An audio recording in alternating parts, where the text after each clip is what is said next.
আসসালামু আলাইকুম, সবাই কেমন আছেন? আজকে আমি আপনাদের মাঝে আরও একটি টপিক নিয়ে হাজির হলাম। আপনারা অনেকেই চান যে আপনাদের ফেসবুক আইডিকে যে কোনো কারণবশত ডিঅ্যাক্টিভেট করে রাখতে।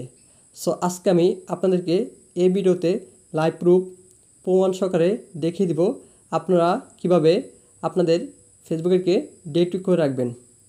সো আমাদের যে কোনো ফেসবুক আইডি ডিঅ্যাক্টিভেট করার জন্য আপনারা ফার্স্ট অফ অল চলে যাবেন আপনাদের ফেসবুক আইডিতে। আমি আমার ফেসবুক আইডিতে চলে আসলাম। সো আসার পরে তারপর আপনারা দেখতে পাবেন ডান পাশে থ্রি লাইন, এই থ্রি লাইন ক্লিক করবেন। সো আমি ডান পাশে থ্রি লাইন ক্লিক করলাম। ক্লিক করার পর আপনার সামনে সেম এরকম একটি ইন্টারফেস চলে আসবে। আসার পরে আপনারা স্ক্রল ডাউন করে একটু নিচে আসবেন। নিচে আসলে দেখতে পাবেন সেটিং, এই সেটিং ক্লিক করবেন। আমি সেটিং ক্লিক করলাম।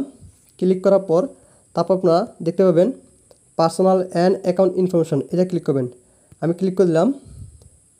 ক্লিক করার পর তারপর আপনারা দেখতে পাবেন অ্যাকাউন্ট ওনারশিপ অ্যান্ড কন্ট্রোল, এটা ক্লিক করবেন। আমি এটা ক্লিক করে দিলাম। ক্লিক করার পর তারপর আপনারা দেখতে পাবেন ডিঅ্যাক্টিভেশন অ্যান্ড ডিলিটেশন, এটা ক্লিক করবেন। আমি এটা ক্লিক করে দিলাম।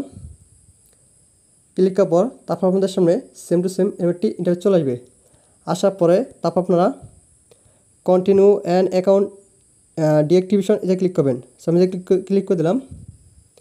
ক্লিক করার পর তারপর আপনারা এই জায়গায় যে কোনো একটি কারণ দেখিয়ে দিবেন। সো আমি সিম্পল একটা কারণ দেখিয়ে দিলাম। সো তারপর আপনারা কন্টিনিউ, এই কন্টিনিউ ক্লিক করবেন। ক্লিক করার পর তারপর আপনারা এই যে কিপ ইউজিং মেসেঞ্জার, এটা ক্লিক করবেন। সো আমি ক্লিক করে দিলাম। ক্লিক করার পর তারপর আপনারা ডিঅ্যাক্টিভেট মাই অ্যাকাউন্ট, এটা ক্লিক করবেন। সো আমি এটা ক্লিক করে দিলাম। ক্লিক করার পর তারপর আপনারা দেখতে পাচ্ছেন আমার এটা কিন্তু ডিঅ্যাক্টিভেট হয়ে গেছে।